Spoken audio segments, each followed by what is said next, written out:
Et bien la Russie, notre allié, notre fidèle allié, notre protecteur, notre grand frère, et bien la Russie a annoncé officiellement qu'elle va coopérer avec le Maroc pour lui permettre de se doter d'une première centrale nucléaire. Cet accord consiste à permettre à la société russe Rosatom, une grande société étatique russe, c'est l'équivalent d'Areva en France. Cet accord qui prévoit une coopération dans au moins 15 domaines, permettra à la Russie d'assister le Maroc dans la création, l'amélioration des infrastructures d'énergie nucléaire, la conception et la construction de réacteurs nucléaires, ainsi que d'usines de dessalement d'eau et d'accélérateurs de particules élémentaires. Cet accord prévoit aussi que la Russie va aider le Maroc dans l'exploration, le développement des gisements d'uranium et l'étude de la base de ressources minérales du pays. Et le Maroc a un programme, il veut se doter lui aussi de centrales nucléaires, comme c'est le cas pour l'Algérie.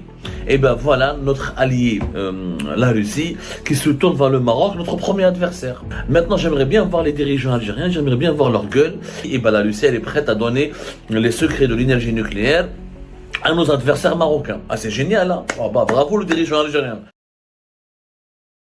Nous allons commencer la journée par une annonce surprenante qui démontre encore une fois ce que nous disent la navire Algérie part concernant cette alliance entre guillemets rêvée par le régime algérien avec la Russie de Vladimir Poutine, une alliance qui n'a ni queue ni tête parce que Vladimir Poutine n'a absolument aucun sentiment particulier, ni une affection particulière à l'égard de l'Algérie. Il n'a que des intérêts, il n'a pas de sentiments.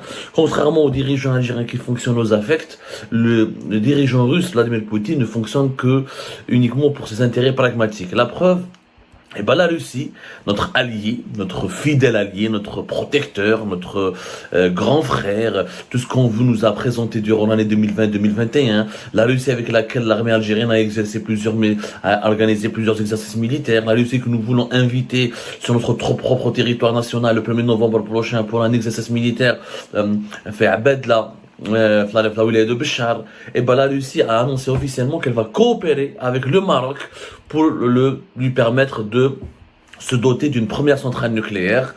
L'annonce a été faite officiellement hier, d'après l'agence de presse russe TASS.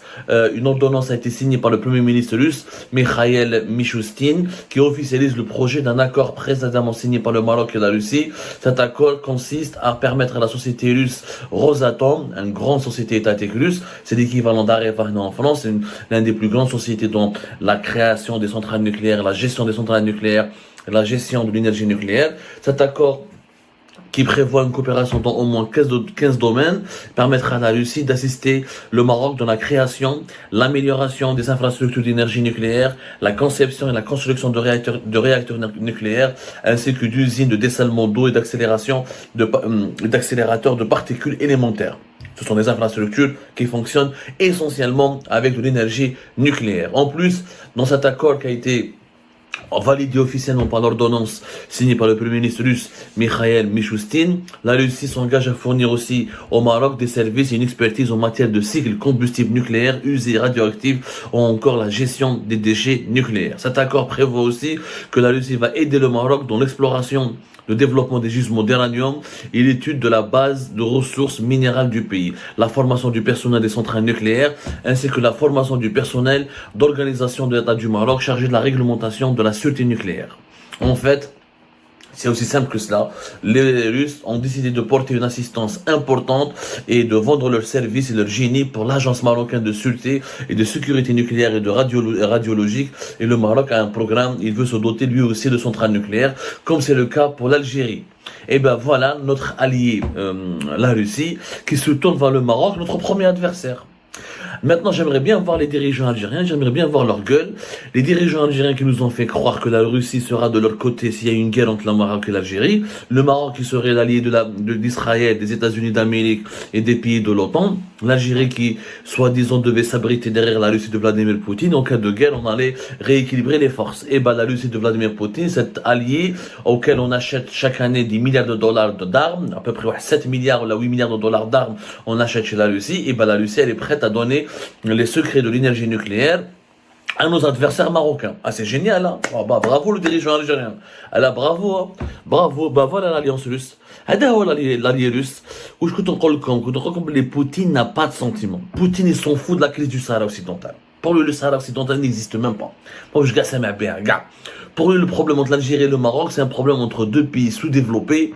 Et, entre guillemets, ils nous considèrent tous comme des bédouins. Pour eux, Algériens et le Maroc, on est des bédouins. Mais ce qui l'intéresse, lui, c'est le leadership mondial, le leadership régional. C'est la puissance universelle, là où il peut avoir des projets, là où il peut gagner de l'argent, là où il peut implanter ou s'implanter ou implanter son influence, et il le fait.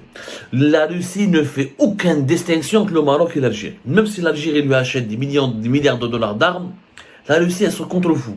Si demain l'Algérie ne va pas acheter des armes russes, la Russie va continuer à vendre des armes russes. Qu'il y ait le Pakistan, qu'il y ait l'Inde, qu'il y ait beaucoup de pays à travers le monde qui veulent acheter des armes russes, le Kazakhstan, il a des alliés, l'Égypte maintenant qui veut acheter aussi des armes russes. Même l'Arabie Saoudite est en train de construire une alliance approfondie avec la Russie. Donc, Poutine, ça dit que Poutine préfère que la Syrie et l'Algérie dans le monde arabe, ou là dans la région du Moyen-Orient, de l'Afrique du Nord.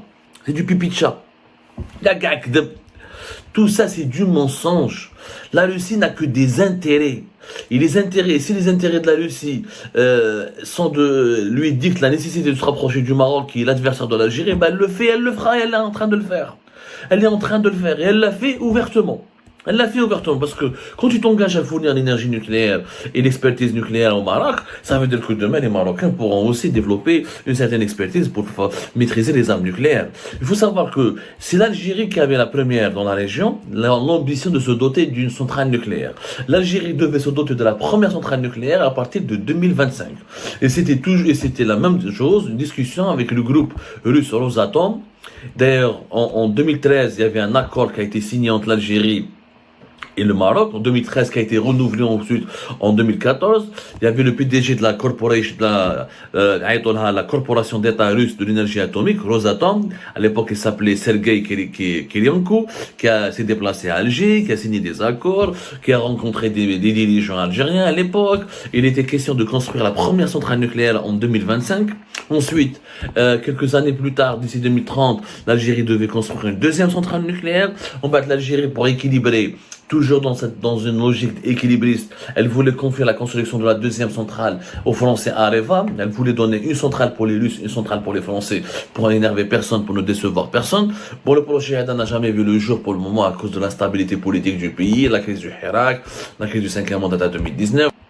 L'Algérie avait fait une étude préalable où elle a prouvé qu'elle avait déjà 29 000 tonnes d'uranium au niveau de nos réserves nationales, les ressources nationales terranées. Avec ces 29 000 tonnes, on pouvait faire fonctionner pendant 60 ans deux centrales nucléaires d'une capacité de 1000 mégawatts chacune, ce qui aurait pu permettre de produire entre le 15 à 20% de l'électricité que nous consommons annuellement grâce à ces deux centrales nucléaires. Mais bon, malheureusement, l'Algérie, toujours ralentie dans ses problèmes internes, dans ses crises internes, dans son instabilité interne.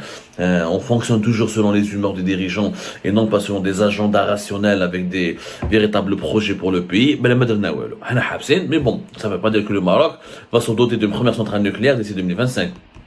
Et je mets une centrale nucléaire, ça coûte énormément cher, ça coûte beaucoup d'argent. C'est des investissements de plusieurs milliards de dollars, c'est une maîtrise technologique, c'est un processus industriel énorme.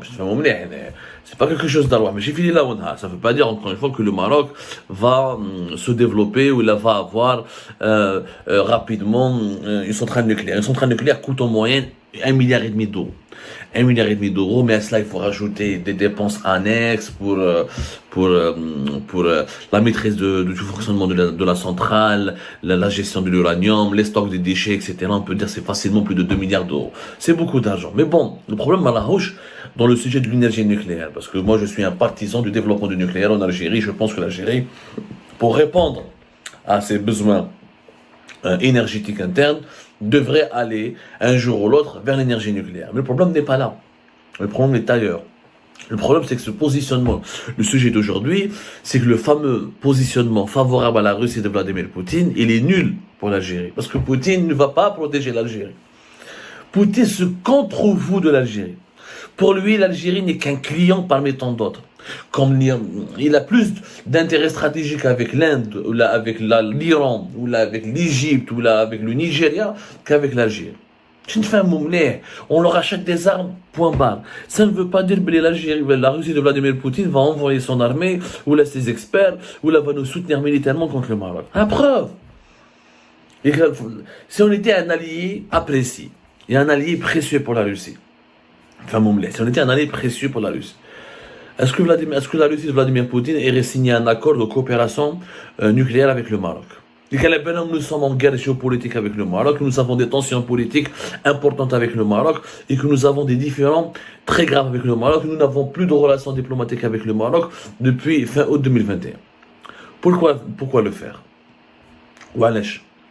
Il aurait pu respecter la sensibilité des Algériens. Il aurait dit non, moi je ne vais pas m'allier, je ne vais pas fournir de la maîtrise technologique pour une centrale nucléaire à l'adversaire de mon allié. Ils s'en foutent.